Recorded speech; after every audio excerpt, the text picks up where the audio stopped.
This is a story about people who stand against powerful and unfair dangers. In a bright field under the sun, a warrior covered in thick armor crushes his enemies without mercy, smashing small green-skinned creatures with unstoppable strength. But he isn't fighting alone in this future war. Beside him are a sorceress with bright pink hair, two blonde elves, and a young squire ready to serve. Even so, this story is not about the whole team. It is about him, and his real journey begins a few days earlier. In a dark and sealed room, a terrifying being slowly wakes up. His body is covered in white armor-like plates, and when he moves his hands, they hit the ground with a heavy sound. Darkness surrounds him, and a chilling thought fills his mind. He has become a monster. He doesn't know what to call this new body, but he remembers the name he once had as a human Eunice. Memories rush back to when he lived a normal life. He cannot understand how he turned into a creature that can't even speak. Then he remembers a scientist wearing glasses who once talked about a special experiment. A gene enhancement program that was almost full and promised great results. Back in the present, he walks to a nearby control panel and studies the screen. The details shock him. The year is now 1872 in the Northern Empire. He knows the machine's data must be correct because it is the only way to understand what happened. He clearly remembers joining the experiment when he was just 18 years old, back in 1648. Looking around the broken laboratory filled with dusty cryogenic pods, a terrible truth hits him. He has been asleep for 200 years. His eyes shift to a cracked capsule close by. Inside lies the dried-out body of another test subject, a grim reminder of what happened to at least one of the others who took part in the experiment. He slowly turns back to the control panel, his thoughts spinning out of control. If the machine is telling the truth, then why was he abandoned for 200 years? And what happened to his homeland, the Floretic Empire? The questions crowd his mind, but he forces himself to stop. There's no point worrying without proof. Taking a deep breath, he looks toward a nearby door. That door is his first step out of this destroyed lab. Determined to learn what's happening outside, he walks up to it and pushes hard, but it doesn't move. As he stands there, thinking, his eyes drop to the floor covered in rubble. Among the debris, he notices a matchstick that could still be used. That small detail makes him truly see the horror around him.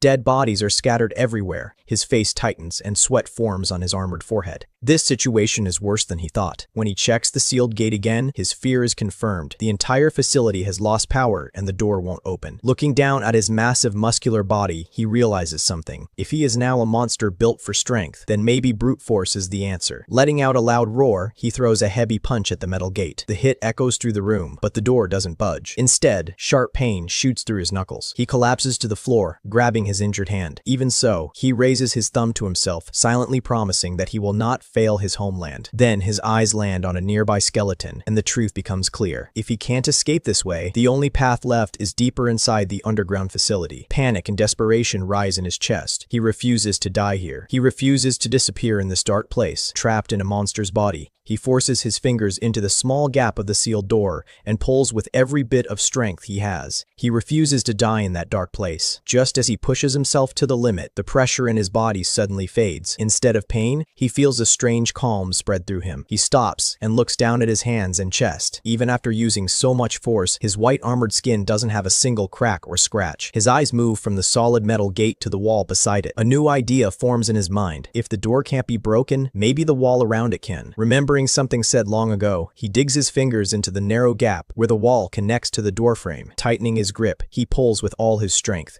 The structure begins to groan and shake. Metal bends, stone cracks. With one final surge of power, he tears straight through the laboratory wall, sending rocks and debris flying everywhere. At that moment, one truth becomes clear. The scientist's experiment worked. Standing in the middle of the wreckage, he realizes something shocking. The strength in just one of his hands is enough to smash a huge boulder into pieces. When he looks around, he finds himself surrounded by a thick forest. A deep wave of relief washes over him. He's finally outside. He thinks about this unbelievable strength and even wonders if it could help him climb. But first, he needs to know where he is. To understand his surroundings, he decides to reach higher ground and get a better view. He approaches a steep cliff and begins climbing it. His powerful arms and legs easily find places to grip. As he moves upward, another realization hits him. It's not just his strength that has improved. Something else has changed too. When he finally reaches the top, he prepares to look over the land. A faint glow shines from one of his eyes as he focuses. A new ability activates magnification. He understands now that this eye is artificial. It allows him to zoom in and see faraway places clearly, as if they were right in front of him. He tells himself his guess was right. When he turns on the new function, a soft buzzing sound hums around him. His sight sharpens and zooms in on a massive dark forest far away on the horizon. He frowns. As far as he remembers, no forest that large existed inside the Empire. That thought makes his chest tighten. If this isn't the Empire, then where is he? Then he remembers another ability the scientist mentioned, emotional suppression. It was designed to block feelings like fear and sadness so they wouldn't get in the way during battle. The memory makes him feel sick. The scientist wanted to turn people into living weapons. Even so, he can't deny that the unnatural calm inside him is useful. His panic fades too quickly, almost like it's being erased. Anger rises in his heart. He refuses to accept that purpose. With that thought, he jumps off the cliff. He crashes onto the ground below with a force that shakes the earth. After steadying his breath, he makes a firm promise to himself. He will not live as a weapon. At that moment, a steady thumping noise echoes to the trees. He turns toward the sound and spots something shocking, a gigantic airship lying broken in the middle of the forest. Carefully, he searches through the wreckage and finds a flight log. The writing style looks familiar. He recognizes it as belonging to the northern kingdom of Canaan. As he flips through the pages, he lets out a slow sigh. The date confirms his fears. The log is from 100 years ago. It describes how the ship was attacked by a monster and forced to crash. Strangely, he feels a small sense of relief. At least he was somewhat prepared for bad news. Thinking about how fast airships travel and reading that it crashed on the third day after leaving Canaan, he estimates where he might be now. Then he notices something else. He isn't hungry, not even a little. The lack of hunger feels more disturbing than actual starvation would. Just to be safe, he forces himself to eat a few biscuits he found in the wreckage, even though his body doesn't seem to need them. After finishing the biscuits, he makes up his mind. He will head east. If he keeps going in that direction, he might find a town and learn what has happened to the world. Even if the place is destroyed, there could still be survivors. But a heavy thought crosses his mind. If he does meet people, will they see him as a savior or just another monster? He remembers the terrified screams from long ago, the way people reacted to creatures like him. He doesn't expect a warm welcome. Suddenly, a horrible smell hits his nose. It's so strong that he steps back in disgust. Covering his face, he tries to figure out where the stench is coming from. It feels close. Slowly, he moves toward a thick patch of bushes. A strange noise reaches his ears from the other side. Peeking through the leaves, he sees the source. A swarm of small, shrieking creatures runs wildly through a clearing. Goblins. And they aren't alone. In the middle of the chaos, two female elves are being attacked. For a moment, he feels a strange disbelief. This is the first time he has seen something like this outside of old stories. Anger rises inside him like fire. His fist tightens as he stays hidden, watching. He flexes his armored hand, already knowing how powerful this body is. The only thing left to test is how well that power works against real enemies. Decision made, he steps forward. The ground trembles under his massive weight. In an instant, he charges into the clearing. He crashes into the goblins like a storm, moving so fast they barely have time to react. With ruthless force, he tears through them one after another. The scene turns brutal in seconds. He tries to think of the right word slatter, massacre, annihilation, but none of them truly captured the complete destruction he unleashes upon them. In the end, there was only one way to describe what he had done. It felt like something straight out of Hell's storm of violence he had created himself. Now, the forest was silent. He stood alone, surrounded by blood and broken bodies, thinking about the creatures he had just destroyed. They weren't powerful beasts at all. That explained why the fight had been so uneven and so messy. Dark blood slowly dripped from his claws. He couldn't deny the truth. He had lost himself in the moment. Wiping them out had felt disturbingly easy, almost like getting a perfect score in a video game. That thought made him uneasy. A sudden wind shook the treetops, and a chill ran through him. Deep down, he knew it. He had gone too far. Not far from there, beyond the rooftops of a nearby town, a tired sigh drifted into the sky.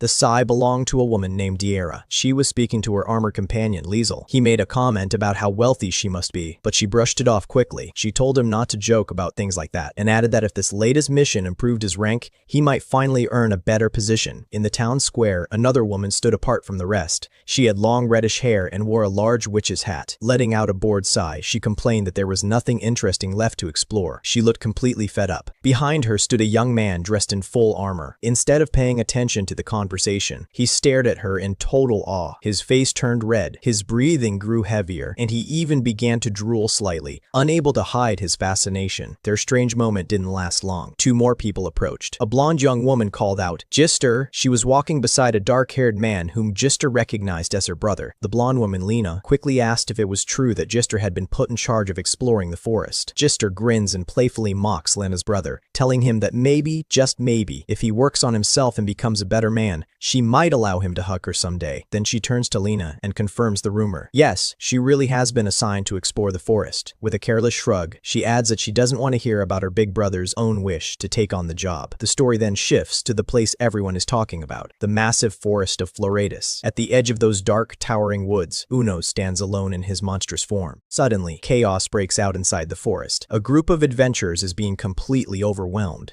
Gister is pinned down, her face twisted in pain and frustration. Lena screams in fear as small goblin-like creatures swarm around them, scratching and kicking without mercy. The truth becomes clear in that terrible moment. They are in serious danger. This mission has turned into a nightmare. All around them, their companions are being slaughtered and the ground is soaked in blood. But not far away, another fight is taking place. Unos charges forward and throws a powerful punch. His armored fist slams into the side of a huge reptile-like beast's head. The force is crushing, bones crack, and dark blood sprays from the creature's broken jaw. Elsewhere, a massive bald warrior, covered in blood, lets out a savage roar. With his bare hands, he rips apart one of the monsters, showing no mercy. Eventually, the sounds of battle fade, replaced by the crackling of a fire. A thick piece of meat is skewered on branches and held over the flames, sizzling as it cooks. Unos, now the clear victor, grabs the roasted meat and bites into it hungrily. For a second, it seems like he's starving, but his expression quickly changes. The taste is awful. His face twists in disgust,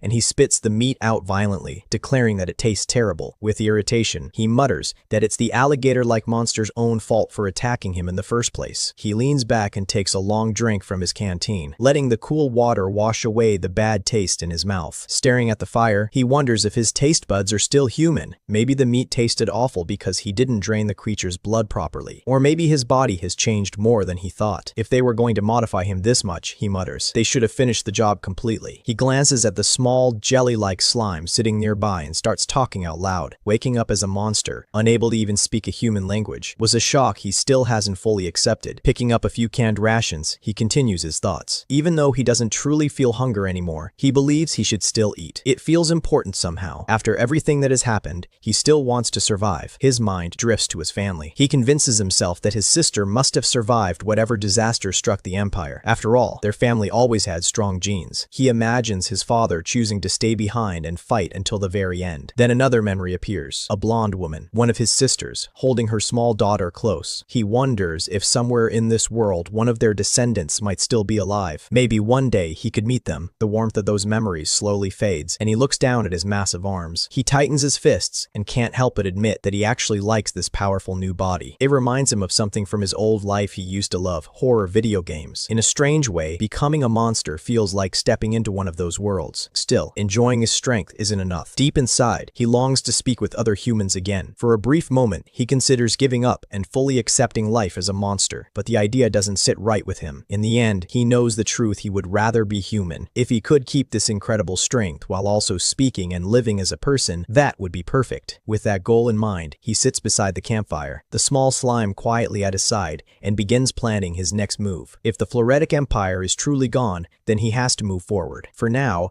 he pushes the language problem aside and focuses on something more important. Which country should he approach first? If he wants allies, he needs to choose wisely. He remembers how powerful his homeland once was. The Floretic Empire had been the largest and strongest nation in the world. Its true strength came from its advanced technology, far ahead of anyone else. That advantage was the reason it managed to survive a war on 4 different fronts for so long. Even surrounded by enemies, it stood firm because of its inventions and machines. Thinking about the nearby nations, his mind turns north to the kingdom of Canaan. He knows enough of their language to hold a basic conversation, which would make things easier. They were never as advanced as the Empire, but their mix of magic and machinery wasn't bad at all. It might be a safe place to start. Then he considers the West, the Einhill Republic, a land ruled by elves. It's known as a country that respects nature above all else. Since monsters are technically part of nature, there's a chance they might not reject him right away. That idea gives him a small bit of hope, but it also makes him uneasy. The elves are masters of magic, and he has no idea whether his new body can withstand powerful spells. Walking into their territory without knowing his limits would be reckless. A random thought about what male elves look like briefly pops into his head, but he quickly shakes it off and focuses. After that, he rules out the West for now. The South doesn't even seem worth considering. And to the east lies the Caesarea kingdom, a place he definitely wants to avoid. He has heard rumors about their special military unit known as the Exterminators, soldiers trained specifically to hunt down powerful monsters. The moment he imagines crossing paths with them, he stiffens. In his current form, he would likely become their #1 target. For now, he makes up his mind. He will travel north to the kingdom of Canaan and search for a human settlement. His first goal is simple: understand the current state of the world, but he knows he must move carefully. If patrols from the Caesarea kingdom are nearby, running into them would only cause trouble. With that in mind, he begins his journey. For a split second, he imagines planting a flag to mark his path like an explorer,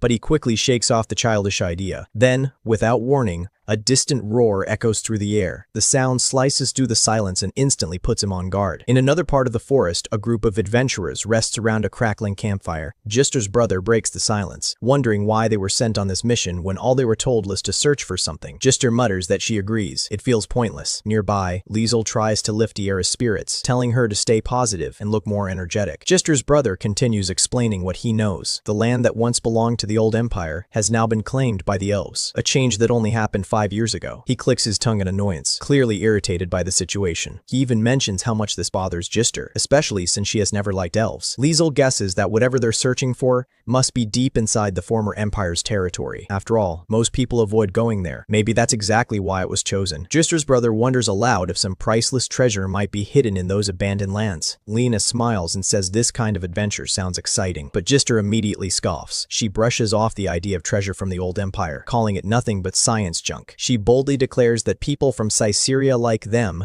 hate science and have no use for it anyway. Suddenly, Diera grabs Lena in a tight hug, calling her adorable and telling her not to pay attention to her stubborn brother. As Gister showers Lena with attention, Liesel calmly reminds her to stay alert. No matter how friendly the moment feels, the forest around them is still dangerous. Lena just smiles and says it feels more like a fun picnic than a dangerous mission. Diera gently pats her on the head, her face soft and warm. She apologizes, saying Lena shouldn't have to try so hard just to cheer everyone up. Gister, completely overwhelmed, throws her hands up and declares that Lena is too adorable to handle. She jokingly says she wants Lena as her little sister. Lena laughs, saying the attention tickles. Watching the scene, Gister's brother sighs and mutters about how embarrassing his little sisters can be. He jokes that actually asking someone to become family like that would be beyond cringy. Back then, sitting around the campfire with laughter in the air, it felt like those peaceful nights would last forever. A quiet thought lingers. Why do moments filled with happiness always seem to stand so close to disaster? The memory shatters as battle explodes around them. Liesel suddenly jerks backward in shock, his eyes wide as a massive blast of fire slams into his armored chest. The explosion sends him flying across the field. Diera watches in horror, screaming his name as goblins rush toward her from every side. Nearby, Gister fights fiercely, spinning and cutting through the swarm with sharp, precise strikes. But after taking down one enemy, she freezes. A huge ogre steps into her path, blocking the way. The confidence she had just seconds ago fades, replaced by fear. She curses under her breath, realizing how bad their situation truly is. From across the battlefield, Lena shouts a warning. Gister's brother is running out of strength. Diera stands surrounded by the bloody remains of the monsters she has already defeated. Her hands tremble, but she tells herself she wasn't careless. The ogre leading the goblin army smirks, clearly experienced in fighting groups like theirs. Only then does Diera understand her mistake. The battlefield is covered in ancient imperial ruins, broken stone and fallen walls, creating too many blind spots. Those ruins have made it nearly impossible to defend properly, and that miscalculation may cost them everything. Fear suddenly grips her heart as she remembers something terrible. The anti-magic shield was taken by that idiot. Right on cue, a goblin nearby pulls out a strange device, and glowing magic begins to swirl around it. The ogre's grin stretches wider. Diera's body goes stiff. If her magic is sealed, they don't stand a chance. The goblins burst into laughter and charge. One of them leaps toward Lena, who gasps in fear. Diera can only scream her friend's name as the horde crashes down on them. In seconds, they are overwhelmed. The creatures pile onto Diera, clawing at her and ripping at her clothes, while she fights desperately to push them away. A short distance away, Lena cries out, begging them to stop as she is attacked the same way. Pinned to the ground, Diera's vision blurs with tears. She watches helplessly as Lena suffers. Her chest aches with guilt. She whispers an apology, broken by the fact that she couldn't protect her friend. But then, her fear changes changes into something stronger. A cold, final determination fills her. She would rather die than become a toy for goblins. Gathering the last bit of strength in her body, she releases a massive explosion of magic from within herself. Elsewhere, in a barren and rocky area, a dark-haired woman stands alone, surrounded by sneering goblins. Her eyes are wide with fear as they circle her. Heavy footsteps shake the ground nearby. The massive armored form of Unos rises into view. His presence alone feels overwhelming. He stares at the scene below, confused at first by the chaos unfolding. From where he stands, he sees goblins swarming over the broken terrain, completely surrounding the helpless woman. They close in, grabbing at her and shouting for her to move aside. Trapped, she demands to know what they think they're doing. Unos finally speaks. His voice comes out as a deep growl. He tells the goblins he followed the stench of their kind to this place and hadn't expected to find humans here as well. His eyes move across the battlefield, taking in the destruction. Then they stop on a fallen adventurer lying in a pool of blood. From what he can see, the man is still breathing. The goblins ignore him at first. Their attention is locked on the dark-haired woman. One of them points at her and laughs, proudly announcing that she will be their 7th victim and that they can do whatever they want with her. Before they can act, Unos moves. In one swift motion, he grabs a goblin by the head. There's a sickening crunch as the skull shatters in his grip. His deep voice rumbles with anger as he demands to know what they think they're doing. He growls that they're standing in his way and blocking his view. With little effort, he flings the smaller creatures aside like trash. The woman stares in disbelief. A monster. Helping her, she wonders if there are creatures out there that actually fight against goblins. Suddenly, a blast of energy slams into Unos' back. The impact flashes with light, but he doesn't even stumble. Calmly, he turns his head and recognizes the attack as magic. His eyes quickly lock onto the source of goblin shaman chanting nearby. In an instant, Unos charges. His steps shake the ground as he declares that the shaman's life ends now. With one crushing strike, he smashes the goblin into nothing. The woman watches in horror as a faint ghost-like wisp rises from the remains. Her heart skips. That was the same kind of magic that killed Liesel in a single hit, yet this armored monster didn't even flinch. Her shock barely has time to settle before the ground trembles again. A much larger figure steps forward, a massive ogre gripping a heavy club, surrounded by goblins. Unos immediately senses that this one is the leader. Since he has only fought weak monsters so far, he sees this as the perfect test. Tightening his fist, he prepares himself. The ogre attacks first. With a thunderous roar, it leaps into the air and brings its giant club crashing down onto Unos' head. The sound of impact echoes loudly. From where she is tracked, the dark-haired woman recognizes the move. It's a direct, crushing blow, the same kind that sent her companion flying earlier. To her, the situation looks hopeless, but Unos simply whiffs a hand and scratches his head. Completely unaffected, the ogre and goblin stare in stunned silence as their strongest attack seems to have done nothing at all. Unos feels nothing but disappointment. That powerful swing from the ogre wasn't impressive at all. In one smooth motion, he twists his body and fires a crushing punch straight into the ogre's chest. The impact sends a shockwave through the cavern, freezing everyone in place. The ogre is blasted into the air, and when it slams back down, its body bursts apart in a horrifying spray of blood. When the dust settles, nothing is left but a dark red stain on the ground. Uno looks at his fist, almost annoyed. He sighs quietly, thinking he overdid it again. Then he shifts his gaze from the terrified goblins to the woman they had captured. In a low voice, he tells her she's safe now and doesn't need to be afraid. Under his breath, he mutters that this isn't even his true form, and that the real truth about him will come out someday. He steps closer to her and the young blonde girl she had been shielding. Calmly, he explains that since he saved their lives, and since he needs to survive himself, he'll be taking something useful in return. His eyes scan their belongings. He notices a potion, then a small knife.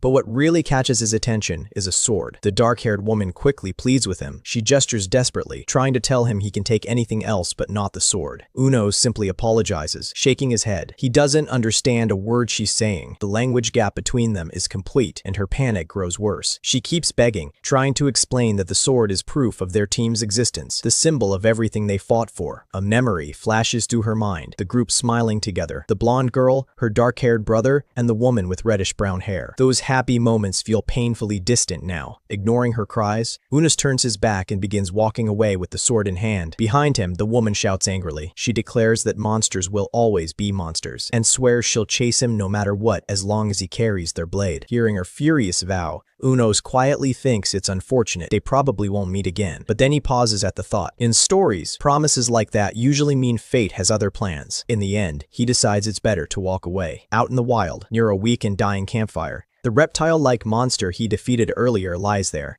filled with deep regret for the violence it once caused. Not far away, Uno sits quietly, studying the sword he took. The blade shines beautifully in the firelight. As he examines it more closely, he realizes it's no ordinary weapon. It's a magic sword. Rare, valuable. the kind of weapon that uses magical energy to release special powers. What shocks him even more is discovering that the sword can instantly repair small cracks and damage on his armored skin. The realization makes his chest tighten. A treasure like this must be worth a fortune. For a moment, panic flashes through his mind. Taking something so valuable might bring trouble. His thoughts drift back to the dark-haired woman. He remembers that he saved her life. Part of him had hoped that, maybe, somehow, they could have spoken peacefully and even become allies. Meanwhile, at a small wooden house hidden deep in the forest, Gister lets out a tired sigh. She stares at the building and quietly wonders if Deera is really planning to leave. Turning to Lena, she makes a serious promise. She will retrieve their sword and come back. Until then, Lena must stay here and wait. Lena's emotions overflow. She calls out desperately for Deera Nissan as Gister pulls her into a tight hug. Still clinging to her, Lena shares her greatest fear with the reddish-haired woman beside them. She believes that if her older sister disappears too, she will end up dying just like Gister. Deera gently comforts her. She admits that, for a brief moment, she thought about facing death together, but she quickly rejects that idea. She refuses to share the same fate as the others. With a soft apology, she explains that the reason Lena has to stay behind is simple: she doesn't want her to die. Her eyes grow firm with determination. If Lena's fear is enough to make her give up, then they are not the same. Finally, Deera turns toward the darkness and shouts a warning to the monster who took their sword.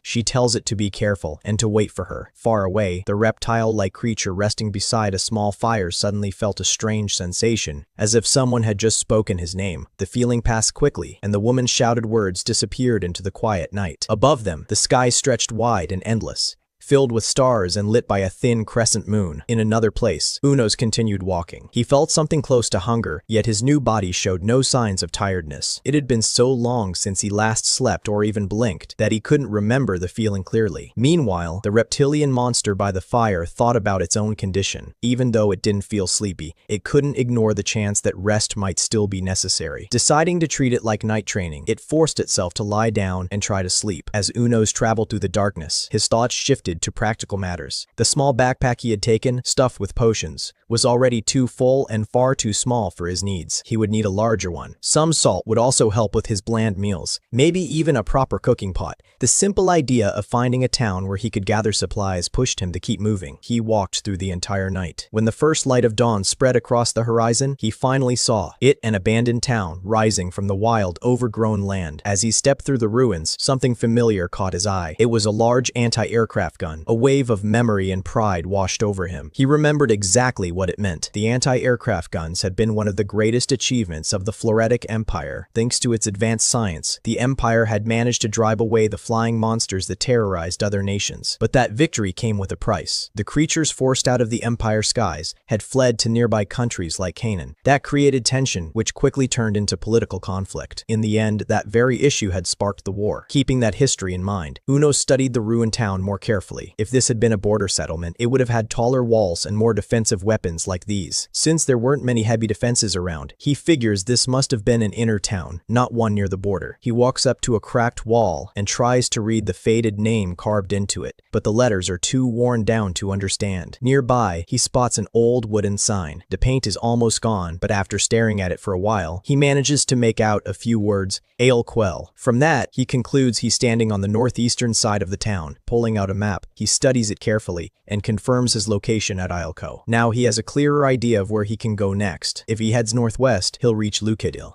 a place close to the Canaan border. If he travels east, he'll arrive at an old military base known as Karnashrok. For now, though, he decides to search this town for any useful information. Just as he's about to move, a terrible smell hits him. His face twists in disgust. The stench grows stronger by the second, drifting from a broken archway nearby. Then it hits him the source. A group of pale, corpse-like creatures shuffles into view. A surge of pure anger floods through him. The smell alone is enough to ruin any plans of quiet exploration. Without thinking twice, he drops his backpack and launches forward. His sudden charge catches the creatures off guard. Moments ago, they had been making strange, happy noises. Now their excitement turns into panic. In the blink of an eye, he's right in front of them. His fist comes down with crushing force, and one of the pale monsters explodes in a gruesome spray of dark blood. Yuno stands there calmly as the rest of the creatures scatter in fear, but something feels strange. Instead of running in different directions to escape, They all flee the same way. Watching them closely, he senses something hidden behind their movements, a presence guiding them, like an unseen hand controlling the chaos. The creatures try to rush him all at once, but to him, it's nothing more than a minor irritation. With an angry roar, he swings his fist and tears straight through the crowd. Bodies fly, and dark blood splashes across the broken street. As he fights, he studies them carefully. Something feels off. They aren't charging him directly like mindless beasts. Their movements are too organized, too controlled, almost like they're following the orders of a single mind. That's when he understands. They aren't fighting to win, they're fighting to protect something. He watches the direction they're retreating toward. Every single one of them is running to the same place, a large, abandoned school building at the end of the road. The disgusting smell grows stronger with every step he takes. His stomach turns, but he doesn't slow down. With one powerful charge, he smashes through the front of the building. Inside, he finds himself standing in a massive gymnasium, big enough to serve as a small settlement. The space is packed. Pale corpse-like creatures crowd the floor, and armed goblins kneel in rows. At the far end, sitting on a crude throne made of scraps, is a huge horned figure, the obvious leader of this twisted army. As Eunice looks closer, he notices something even more disturbing. At the center of the nest is the Goblin Queen. He quickly understands the truth. While goblins sometimes use other races to reproduce, most of their kind are born directly from the single monstrous mother. The reality hits him hard. As long as the queen lives, their numbers will never stop growing. He learns that 34 goblins are born every single day, and they reach adulthood in only 20 days. The speed of it feels almost unnatural, like some dark magic is at work. Disgust fills his chest, but so does determination. There's only one solution. His eyes turn cold as he speaks a single word: kill. Then he launches himself forward. He crashes into the goblin guards, questioning why they're so desperate to defend their queen when it won't save them. Their resistance means nothing. With ruthless precision, he rips through the smaller creatures, covering the gymnasium in their dark blood within moments. The ground is covered with twisted goblin bodies. Blood stains the floor in every direction. Standing in the middle of the destruction, he realizes that almost all of them are gone. Only the queen remains, but he doesn't move toward her. A strong wave of disgust holds him back. The smell alone makes his stomach turn. He doesn't want to get any closer to those creatures. In his mind, he pictures their filthy swarm, surrounding helpless captives who beg for death just to escape. The thought hardens his resolve. If he's going to finish this, he'll do it without stepping any nearer. Keeping his distance, he begins gathering strength for a long-range attack. The remaining goblin guards glance around in confusion. They sense danger, but they can't figure out where it's coming from. Unos decides the only challenge is his aim. He bends down and grabs a large, rough stone from the ground. It's heavy, but that won't be a problem. The queen is massive. There's no way he'll miss. With a powerful spin, he throws the rock. It slams into the goblin queen with explosive force, tearing into her body and spraying blood across the gym. Without pause, he grabs another stone and hurls it. He clicks his tongue slightly, annoyed that he aimed for her head but hit her swollen belly instead. Even so, the damage is devastating. A third rock flies from his hand, this time crushing the skull of a smaller goblin that tried to interfere. When the dust settles, the queen lies ripped apart on her filthy birthing mat, her body destroyed beyond recognition.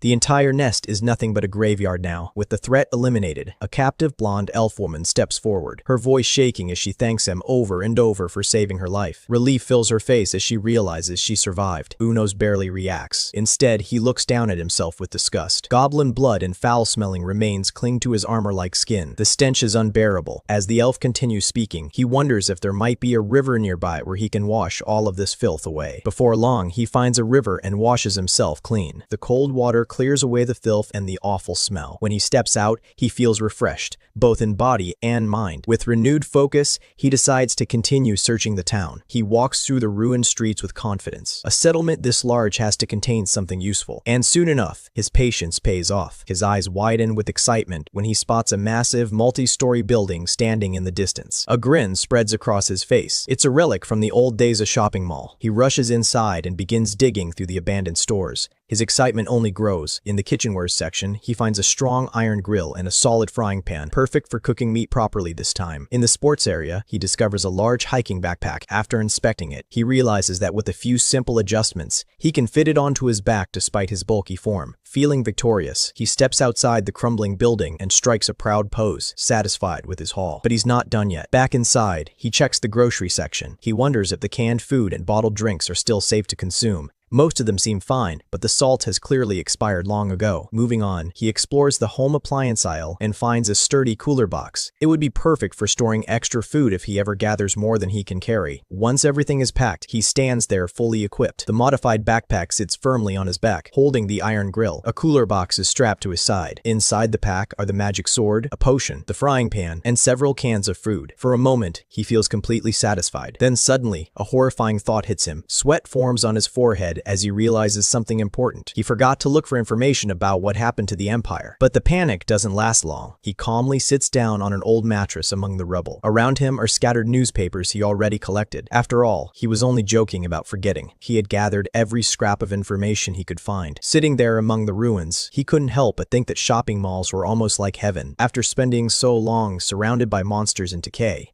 being near human-made objects again filled him with a strange happiness. From old magazines and scattered newspapers, he managed to piece together bits of history. Most of the pages were badly damaged. After 200 years, the ink had faded, and many stories were torn apart or incomplete. Still, little by little, he rebuilt the timeline of the war in his mind. Just as he feared, the Empire's situation back then had been terrible. One article mentioned that the Western Front had completely fallen. The report blamed the collapse on the overwhelming power of something or someone called in hell. Even reading the name now made his chest tighten. But what he truly wanted to know was something else. What happened after May 25th, 1667? After searching through another pile of papers, he finally found an article dated that exact day. It reported that the Empire had decided to deploy its ultimate trump card. Those words sent a chill through him. He couldn't explain why, but they felt heavy and dangerous. He wondered if his uneasy reaction came from the part of him that still felt loyal to the Empire. The phrase lingered in his mind. Filled with a sense of hidden dread, he sat quietly, surrounded by torn newspapers, staring at nothing. Was his homeland truly gone?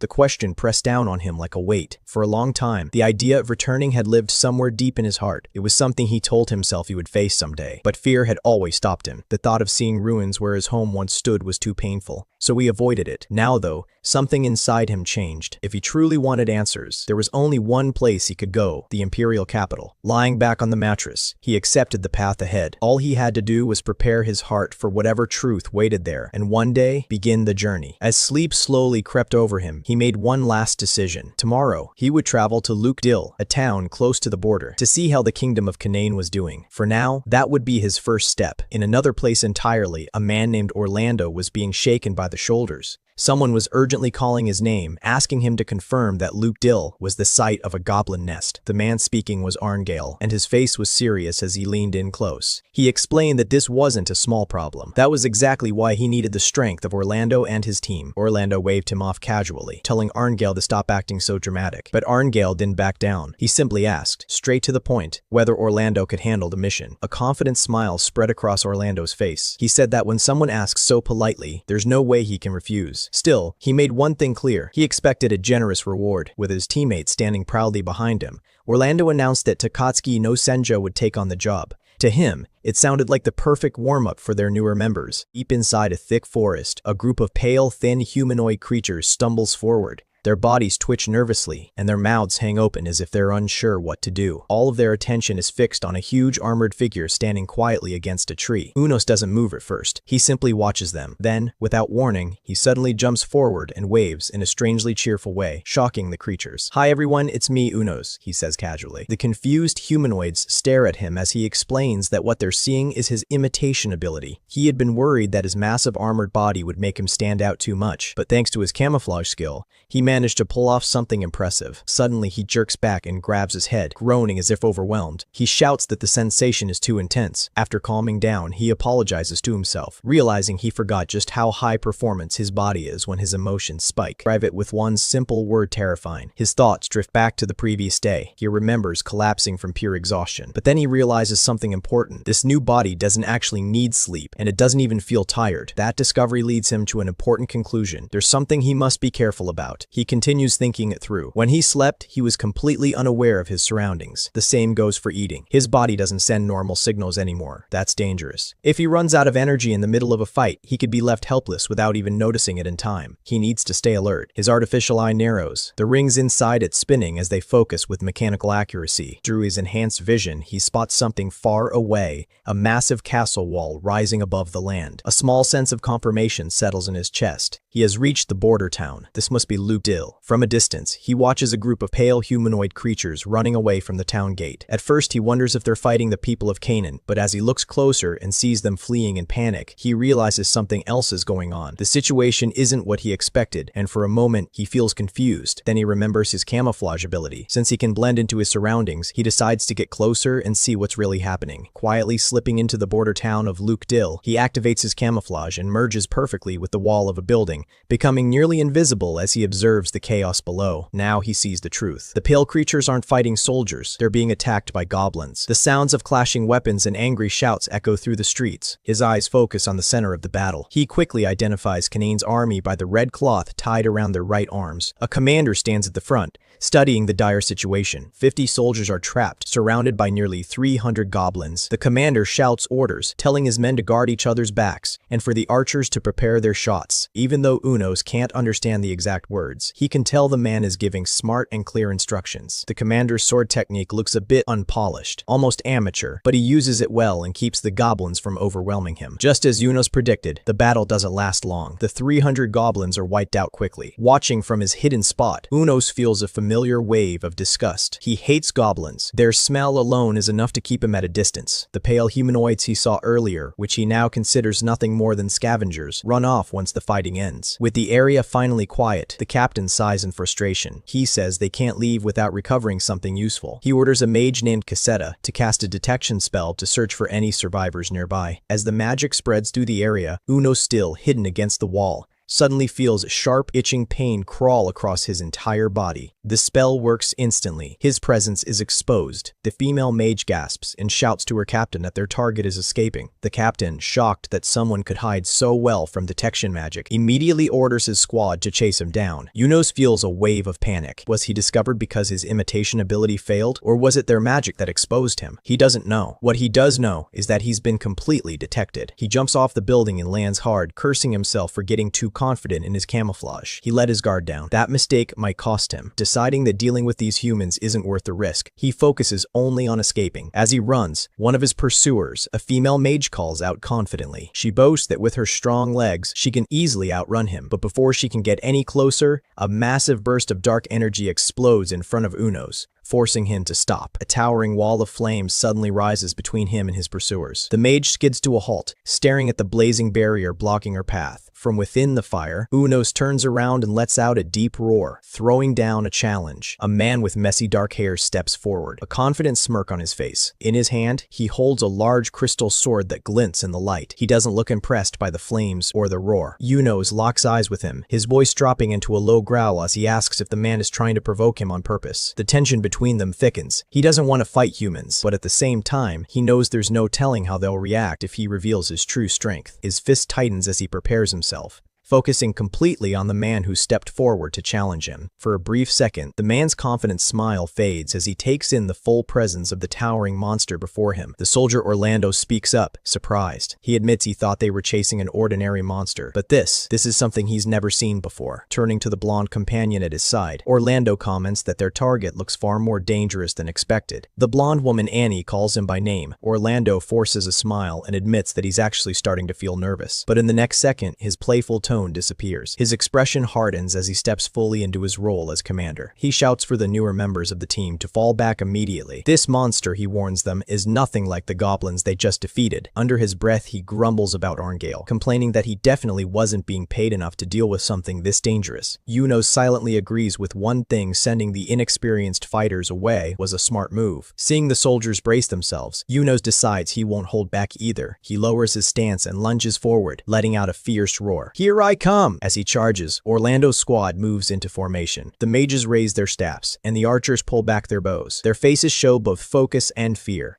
"Fire," Orlando commands. A storm of arrows and magical blasts shoots toward Unos all at once. The attacks slam into his armored body, but instead of piercing him, the arrows snap in half, and the magic shatters against his skin like glass hitting stone. Orlando stares in disbelief. Not a single wound. Without slowing down, Unos crashes straight into the front line. Soldiers are knocked aside as if they weigh nothing. Orlando clenches his jaw, realizing that the monster is tearing apart their formation alone. Unos pushes forward like an unstoppable force, scattering scattering trained fighters in every direction. One soldier stumbles back in shock, unable to believe that their perfectly timed attack didn't even scratch the creature. Watching his men fall into chaos, Orlando understands the truth. They are completely outmatched. If this continues, they'll be wiped out. A sharp grin forms on his face. Instead of fear, excitement begins to rise in his chest. The monster's overwhelming strength makes his blood race. Unos roars angrily, demanding to know who started this fight in the first place. From above, Orlando leaps into the air, his crystal sword raised high. As he descends, he declares that Unos is the one responsible. The blade comes down hard, striking Unos's armored body with a loud metallic clang that echoes through the battlefield. Unos studies Orlando carefully. Even with that heavy crystal sword, the man moves surprisingly fast. Still, Unos calmly decides that it's not fast enough. When he blocks the strike, the force sends Orlando sliding backward across the ground. The other soldiers, including Arngale, can only stare in stunned silence, their captain's blade deflected with bare hands. Orlando's face tightens as the situation sinks in. This is bad. If his men see their strongest fighter push back so easily, their morale will collapse. He looks up at Unos and feels a chill. The monster's shape seems darker now, more threatening. A reptile-like tail shifts behind him. There's no denying it. This is a terrifying creature. Just as Orlando is thinking through his next move,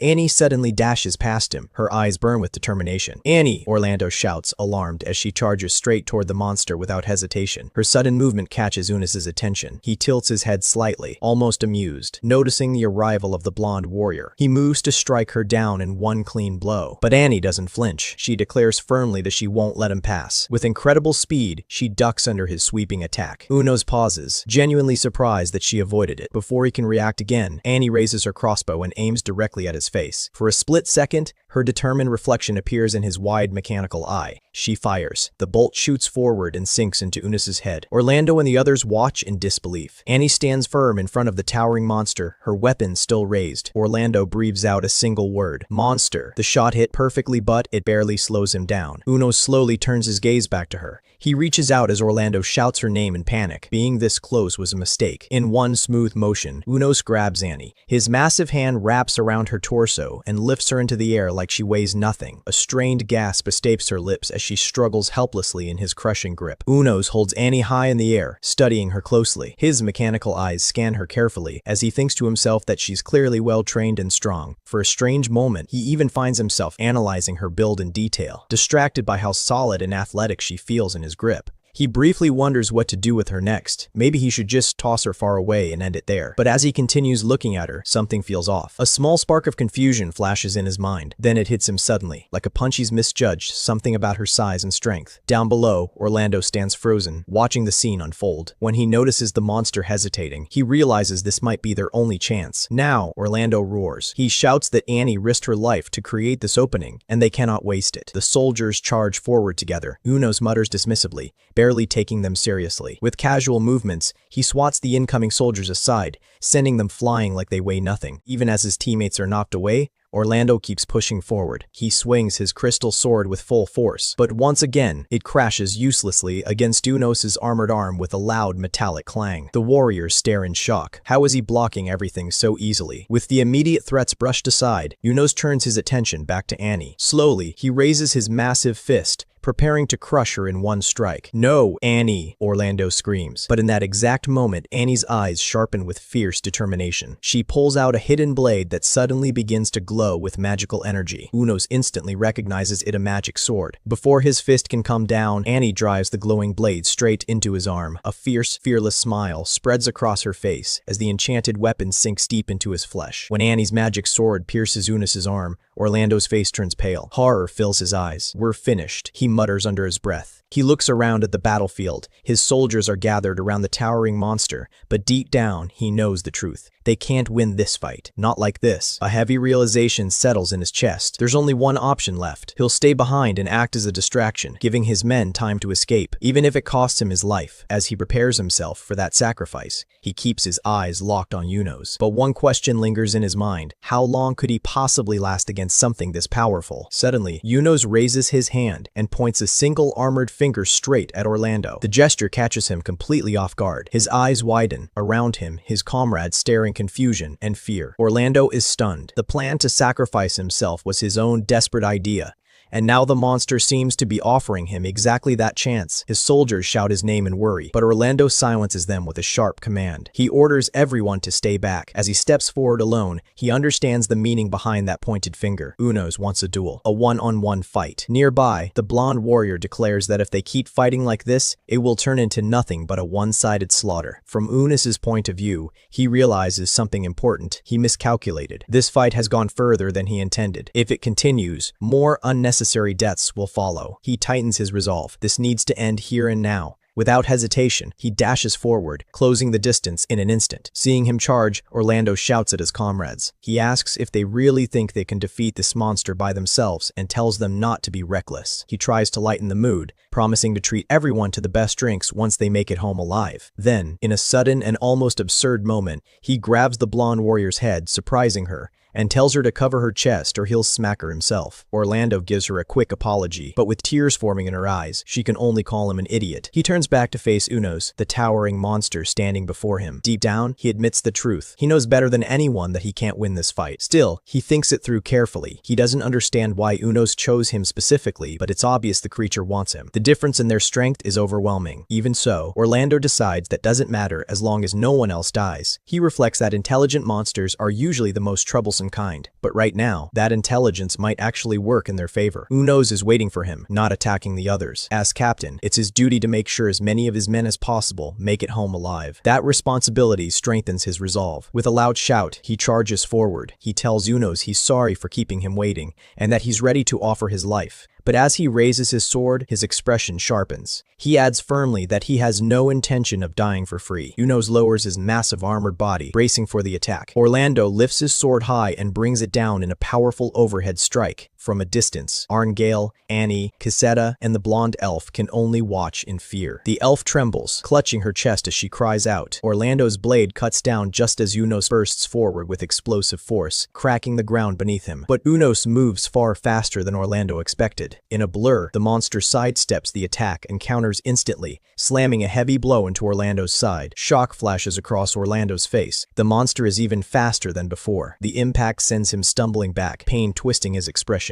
Annie and the elf scream his title in horror. Even through the agony, Orlando refuses to let go of his sword. He grits his teeth, convinced that one more clean strike could change everything. It's not over yet, he tells himself, but the sweat pouring down his face and the strain in his wide eyes reveal just how close he is to his limit. Orlando struggles to stay on his feet, forcing his body to keep moving even as the pressure builds. But it's too much. There's a horrible cracking sound. The bones in his hand shatter under the strain, and blood sprays from his crushed fingers. A sharp cry escapes his lips as his sword slips from his broken grip and clatters to the ground. Before he can react, Unos grabs him by the head and lifts him into the air. His comrades scream his name in panic. Dangling helplessly, Orlando closes his eyes for a moment. This is it, he thinks. This is as far as I can go. But then something unexpected happens. Unos suddenly spits out a small object, and it lands on the ground with a wet smack. The soldiers stare at it in stunned silence, and somehow, Orlando is standing back on the ground, completely unharmed. He blinks in confusion, touching himself as if checking whether he's still alive. He looks around at his teammates, utterly baffled. Did I do something wrong? He mutters. Did he poison my head or something? Behind him, Uno stumbles slightly, as if disturbed by something far more serious than the battle itself. The blonde elf woman slowly approaches Orlando, her face filled with unease. The other soldiers awkwardly turn their eyes away. Orlando looks at her, still completely confused. She doesn't hesitate. When was the last time you washed your hair? She asks bluntly. Before he can respond, a soldier sitting nearby answers for him. If I remember right, about 3 years ago. The words hit the group like a shockwave. Everyone freezes. Then a wave of pure disgust spreads across their faces. The horrible truth sinks in. Orlando's eyes widen in horror. Without another word, he bolts away at full speed, screaming about how disgusting it is, as the others stand there, overwhelmed by the smell they've apparently been enduring for years. In the distance, Uno slowly stands up. He had only planned to pretend he was hurt during the fight, but the truth is far more embarrassing. The smell from Orlando's hair had actually overwhelmed him. He mutters angrily that next time they meet, he's definitely going to beat Orlando up for that alone. As things calm down, the blonde elf woman lets out a shaky breath. At least, she thinks to herself, she didn't almost die for nothing. Meanwhile, deep in the forest, Uno suddenly stops walking. A new scent drifts through the air, the smell of fresh human blood. His lips curl into a faint grin. He quietly praises the usefulness of his new body. Even though the source is far away, he feels sure that if he sharpens his senses, he can track it down. Without hesitation, he changes direction to investigate. Soon he arrives at a lonely road. 3 bodies lie scattered across the ground, twisted and broken in pools of blood. A torn bag sits nearby. Unos looks down at them and offers a soft, almost casual condolence. After studying the wounds, he quickly realizes this wasn't the work of monsters. The injuries look deliberate. Their belongings are missing, and carriage tracks lead away from the scene and into the forest. It was a bandit attack. The travelers were robbed and killed for their cargo. A cold thought forms in his mind. If these people kill and steal from others, then taking from them in return should be fair. With that simple reasoning, he follows the trail. It doesn't take long for him to catch up. He leaps forward and lands in front of the fleeing bandits with a thunderous crash that shakes the ground. His towering armored form appears out of nowhere, and the men scream in panic at the sight of a monster blocking their path. The sudden appearance throws them into chaos. As Unos lets out a deep, threatening roar, one bandit near the covered wagon shouts in confusion, demanding to know what's going on. Fear takes over. The bandits turn and run in every direction. One man, trembling and pale, begs the others not to abandon him. Unos watches them calmly and tells them not to run. A short while later, Unos walks away from the now quiet battlefield, sounding almost disappointed. None of the bandits even tried to fight back. He heads toward the abandoned carriage and wonders if the lack of resistance means the cargo isn't worth much. With one hand, he pulls back the curtain of the wagon to take a look inside. What he sees makes him pause. 5 women and a young girl are huddled together in the back, staring up at him with wide, terrified eyes. Among them, one woman slowly reaches up and removes a smooth white mask from her face. Her slender legs are crossed as she studies him carefully. For some reason, the sight makes Eunice's eyes sparkle slightly. He immediately revises his earlier thought. Maybe the cargo is valuable after all. Looking closer, he quickly understands the truth. These women were going to be sold. That's what the bandits had stolen. It's an unexpected situation. The wagon isn't filled with goods. It's filled with people. For a brief second, he considers his options. The sight is interesting, but what he truly needs are basic supplies for survival. A better idea forms in his mind. He should chase the bandits who escaped and track them back to their hideout. That way, he can take whatever they've stored there. One of the women overhears his muttered thoughts and quickly nods, urging him to go ahead with that plan. He pulls the curtain back a little more. A red-haired woman, holding the young girl close to her chest, looks up at him nervously and asks if he was the one who saved them. Unos doesn't answer with words. Instead, he raises his arm and smashes the metal bars of their cage in a single powerful strike. The women scream in shock as the iron doors burst apart,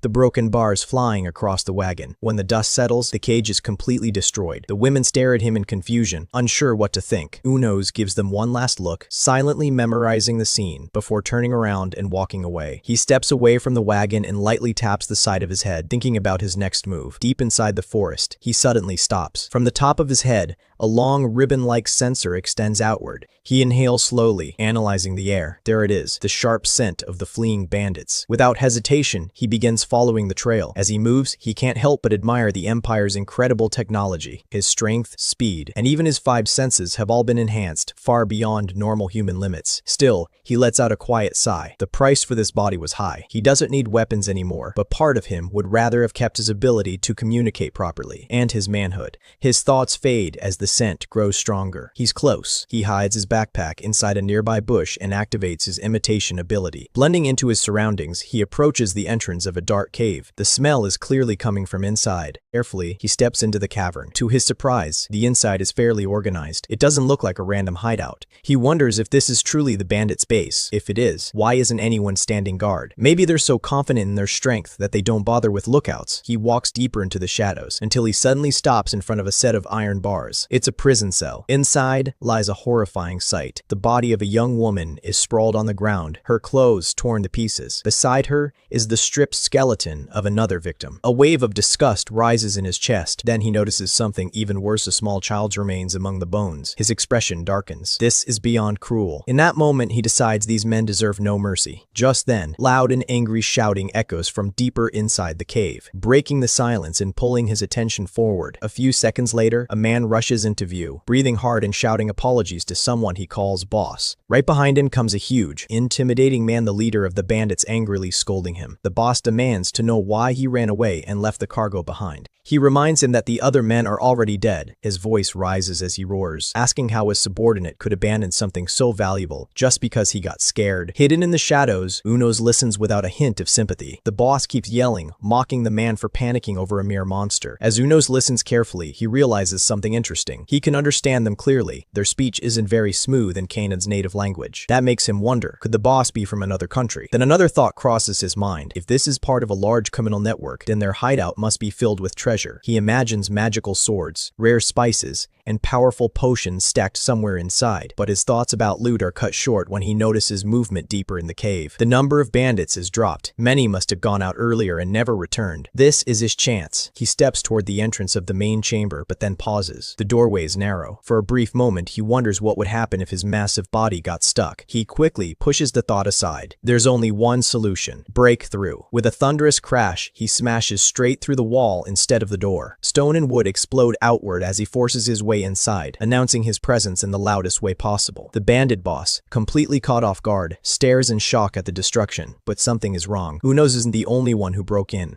In the center of the room stands another monstrous figure. The bodies of the bandit leader and his subordinate already lie lifeless at its feet. The creature slowly turns its smooth, emotionless face toward Unos and demands to know who he is. For the first time in a while, Unos is speechless. His eyes widen as he takes in the impossible sight before him. The upper body is human, but from the waist down, it's fused with the massive, multi-legged body of a giant spider. The spider-like hybrid narrows its eyes and suddenly points at Unos. In an accusing tone, it asks if he is the monster who kidnapped its women. The question catches Unos completely off guard. Kidnapped? What is it talking about? The creature's patience quickly runs out. It angrily tells him to stop pretending and answer properly. Its voice echoes through the cave, and the language it speaks is Ferlados. That detail makes everything fall into place. The language, the strange body, the overwhelming presence. A shocking realization hits Unos. This being is just like him, another experimental soldier created by the Empire. Elsewhere, in a much calmer setting, Orlando now stands in front of a desk. He looks unusually clean and well-dressed, almost like a different person. Across from him sits Arngale, who looks up in surprise as Orlando demands an explanation about what's going on. Arngale leans forward slightly and asks how many years it's been since he last saw Orlando looking this tidy. Orlando pauses, clearly unsure how to respond. He finally admits that a lot has happened recently. He remembers the harsh comments from his teammates. One had always wanted to tell him he smelled terrible. Another said that just looking at him hurt their eyes. And a third bluntly claimed he was no better than a goblin. Arngale's expression turns serious. He confirms that the goblins were wiped out without much trouble, but then he adds that there's something far worse to report. Orlando begins his official report. During their mission, they encountered a completely new type of monster. He raises his hands, now wrapped in bandages, and explains that even with a full-force attack, they couldn't land a proper hit on it. Worse still, 7 of their men lost their lives in the battle. He describes the creature carefully, a gray humanoid about the size of an ogre with a tail and incredible speed. As Orlando speaks, Arngale listens with growing worry. A drop of sweat slides down his temple. Orlando finishes grimly. They were utterly defeated. Vinny goes on to explain the monster's terrifying abilities, recalling every detail from that brutal fight. Orlando continues his report. The creature was powerful, durable,